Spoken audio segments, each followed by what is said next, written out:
Le tabac. Hein.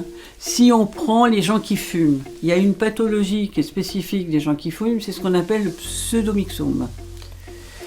Ça crée un œdème, c'est-à-dire comme une espèce de gelée sur les cordes vocales. Et elle ne va pas vibrer pareil, et tu vas avoir une voix un peu rauque, un peu vibrante. La pollution, c'est comme le reste. Le tabac, ça c'est un phénomène très spécifique, le tabac sur les cordes vocales, mais tu peux avoir d'autres produits quand même. Tu respires. Tu es ici à Paris. Qu'est-ce qu'il va y avoir? On a une grande densité de voitures, machin, etc.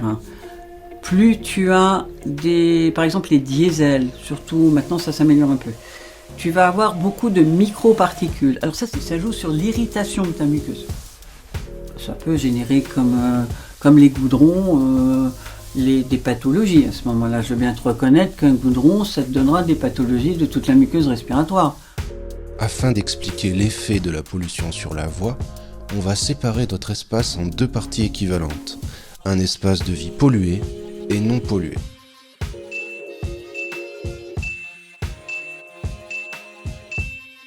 Voilà 6 grains de pollen pour cet espace non pollué.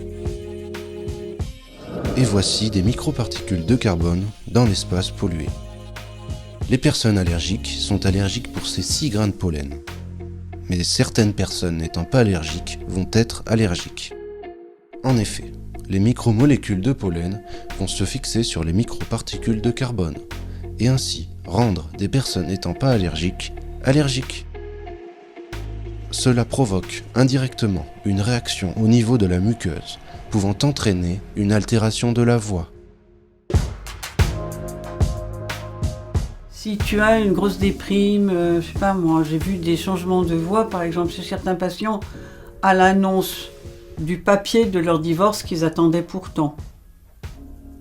D'un seul coup, ils se sont retrouvés, les hommes, avec une voix d'un seul coup un peu plus grave, pas très importante, admettons, mais il y a une modification aussi dans l'évolution de la manière dont on vit au niveau psychologique notre vie, donc forcément les événements de ta vie, ça va changer des tas de choses. Alors, tu peux avoir, t'as les maladies, c'est sûr. Regarde-moi, je pourrais pas te faire des exemples de voix très aiguës. Après qu'il m'ait enlevé la thyroïde totalement, finalement, il y a comment ça s'appelle, une espèce de fibrose qui s'est installée. Il faudrait sectionner pour que je reparte sur une souplesse. Ici, si tu es laryngectomisé, tu as un cancer d'une de tes cordes vocales, il va falloir que tu apprennes à utiliser avec une amputation de quelque chose. Et c'est pas une amputation d'une main, ça se voit. C'est plus compliqué sur un truc qu'on voit pas. Puis il y a les événements, tu es tombé, tu étais normalement, tu marchais normalement, etc. Puis tu deviens paraplégique. Donc il va falloir essayer d'aider. Mais d'abord, ce que font faire les gens, ils vont s'occuper que de la récupération ici. Et souvent, on oublie qu'on ne prend pas assez tôt pour les aider, la récupération aussi de ça. De la voix. Donc il y a plein de choses, plein d'événements.